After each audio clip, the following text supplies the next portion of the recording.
Good day, everyone. I am Ana Rose Abao, your reporter at this moment. I hope you already watched the video of Miss Abogis about collaboration in social studies teacher education, crossing the disciplinary line, as my report is a continuation of hers. My report revolves around two courses, Course 1 and Course 2, which tackles about collaboration. In Course 1, it had a total number of 25 students, in which 15 were from the Special Education Program and 10 were enrolled from the HSS program or the History or Social Studies program. Some of the students, they are termed as candidates, and the rest of the report are some of them are already teaching, some of them are regular teachers, and 4 of them are going for internship. In Course 1, we are able to know the idea of the candidates about co-teaching and collaboration. We are able to know their responses at the end of the course and at the beginning of the course in their reactions to receiving a co-teaching assignment. How will you share the teaching load with your co-teacher, and what makes collaboration work? The responses at the beginning of the course or the pre-course are very different at their responses at the end of the course. However, in Course 1, the HSS candidates or the History or Social Studies candidates doesn't participate in making the IEP plan or the Individualized Education Program. It is an educational plan designed to meet the needs of students with special needs or the special children. The HSS candidates only participated in a mock IEP meeting, while the special educators, they are the one who make the plan. So the HSS candidates doesn't have this direct experience on how to form the plan or how to make the plan. In reactions to receiving a co-teaching assignment, the candidates are required to include a scenario of finding a dream job and collaborating with a special educator or a general educator. So at the beginning of the class or at the beginning of the course, the responses are, I hope he or she is nice, I am a little nervous and less than enthusiastic considering the role of teacher will be split or shared, and I am less knowledgeable about special education. We can notice at the responses at pre-course that they are more focused on their emotion and eagerness about working and meeting with and collaborating with another teacher. However, in post-course, the responses are still emotionally laden, but now it includes or showed concern about an equal share of responsibility and matching teaching styles. Their responses are, will he or she have a similar teaching style to my own, and feel prepared to discuss the logistics of the classroom and the goals of our professional relationship and classroom environment. So, hindi lang siya focus on kung ano yung nararamdam nila about working with another teacher. So, it now includes kung pareha ba kami ng teaching style, kung magkaiba kami ng teaching style, ano yung gagawin namin to come up at teaching style na yung gagamitin namin. So, makikita naman natin na yung mga responses nila ay magkakaiba. Siguro at the beginning of the course kasi, inter-class activities, they are asked or they are required to simulate co-teaching experiences on lesson planning and instructional strategy implementation. Pero at the end, at the beginning of the course, in the class activities, the candidates are more focused on exchanging pleasantries to one another. They are not focused on the topic or on the assignment. Hindi nila pinag-usapan kung ano yung gagawin nila to simulate the co-teaching experiences sa lesson planning at kung ano yung mga instructional activity strategies na kanilang gagamitin at i-implement. Pero at the end of the course, yung mga estudyante are not just more on exchanging pleasantries. They are now more focused on the assignment. Pinag-uusapan na nila yung mga detalye ng assignment, kung ano yung mga gagawin nila at kung ano yung mga activities sa kanilang ibibigay sa mga estudyante na according naman or align naman sa kanilang mga kanyang-kanyang field. Next is, how will you share the teaching load with your co-teachers? So, the responses of the students about workload and responsibilities, about sharing work and responsibilities at pre-course are 50/50 completely. May take different areas, and I think it should be 50/50. I think the general education teacher should take the time to familiarize him or herself with the disabilities in the class, and the speed teacher should make sure they're familiar with the content material. Yung paghahati nila ng mga gagawin and responsibilities is diretso. Yung kalahati akin, yung kalahati sa'yo. Kung ano yung mga areas na align sa field mo, ikaw yung gagawa.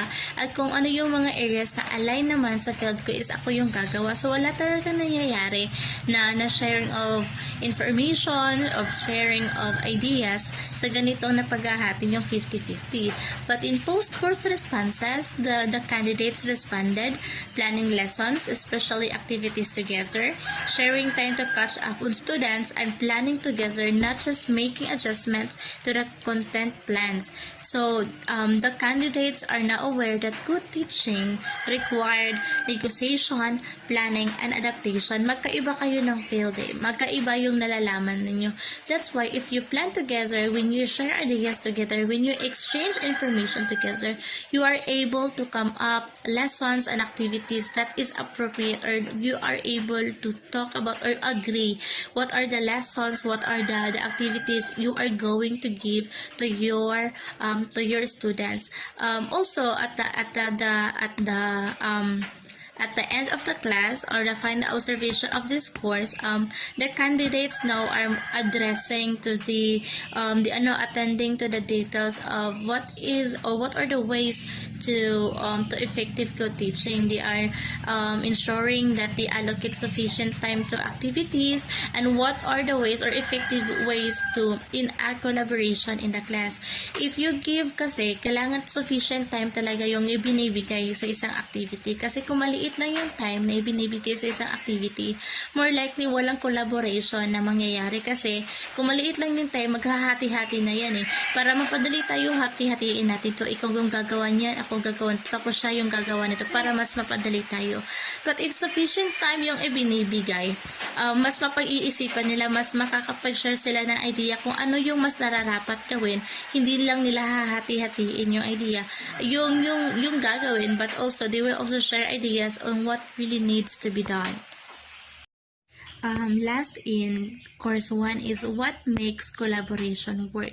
So the responses of the candidates about how to make collaboration work are communication and accountability, open-mindedness, shared sense of duty, availability, and accountability to each other.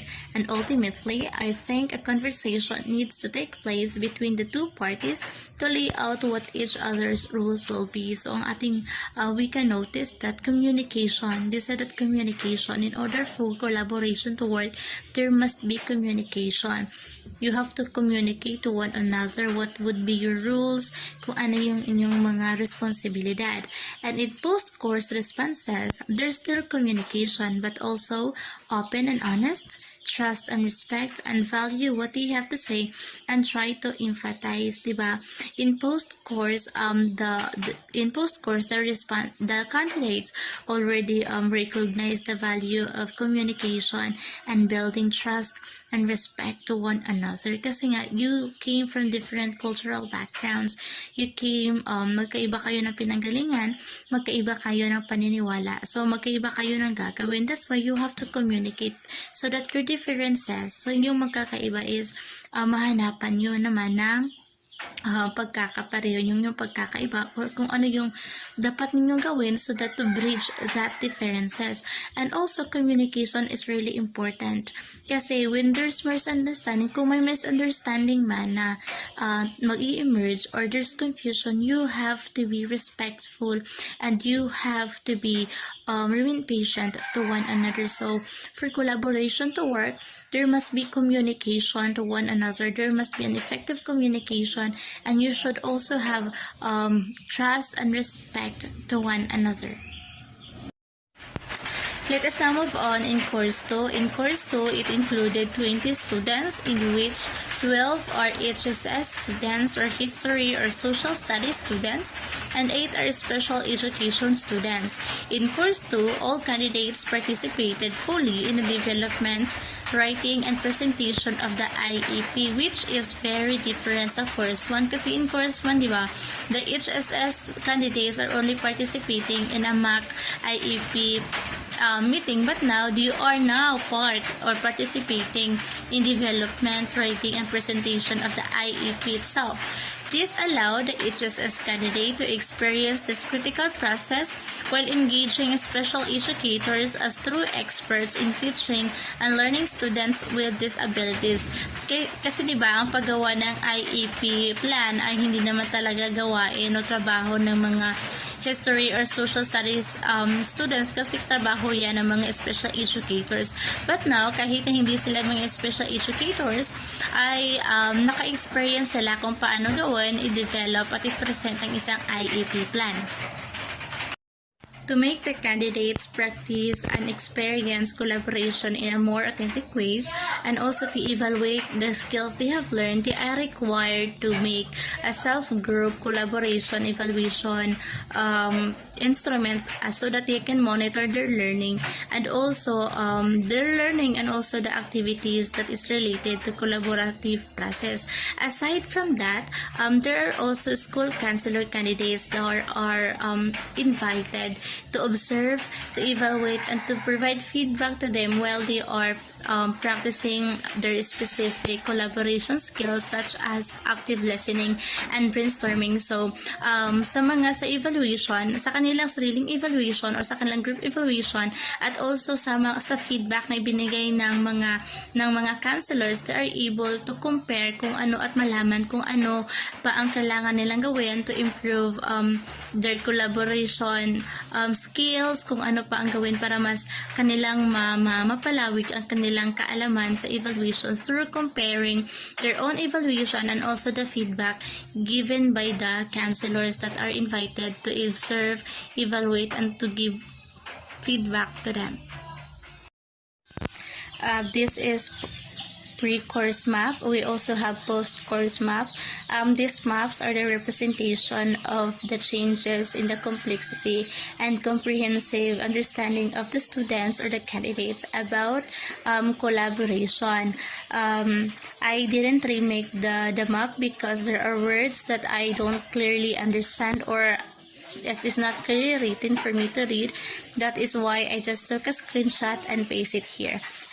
This pre-course map is the representation of the understanding of the students about collaboration at the beginning of the course. Let me read to you the contents of the map. In collaboration in schools, the candidates put working with one or more teacher, co-create lesson plan, IEPS, ESL, teams, departmental, and interdisciplinary. In finding or creating solutions to problems, they put special educator students, English language learner, gifted students, co-create lesson plan, IEP, and ESL, applying differentiation, and creating the best learning environment for different students. So we can notice that the concepts in the pre-course maps are concepts of content learner, special education teacher, subjects, assignments, and knowing the students. In post-course map, the candidates added intangibles, or that is related to communication styles, empathy, respect, working with others, and being prepared That is the academic and social skill benefits. Social skill need more research, remove stigma of being a speed student, and others that I cannot clearly read. So we can notice the changes of the understanding of the candidates about collaboration. Their knowledge and understanding about collaboration widens as they have practiced and experienced collaboration personally together with other students. For conclusion and future directions, instructors must do a better job of articulating the goals and methods for the course, as well as providing more appropriate scaffolding for the group process. So goals and methods for the course must be articulated para malaman ng mga estudyante kung ano yung kailangan nilang maabot at kung ano yung kailangan nilang ma-accomplish. They should also be given with variety of instructional strategy to help them progressively and for them to learn independently. Also, establish clear objectives and consider how they will approach assessment of teacher candidate performance and how they will address challenging collaborative experiences that may develop. In collaboration, communication, respect, and trust must be there, because without communication, you are not able to communicate your ideas, you are not able to share your information. That's why it is very important that in collaboration, you communicate to whom you collaborate with. Also, trust and respect must be there. And whenever a misconception, whenever confusion and misunderstanding occur, you have to remain patient. You have to remain respectful in order for you to resolve that misunderstanding and to foster an effective communication. That would be all. Thank you for listening and watching. God bless us.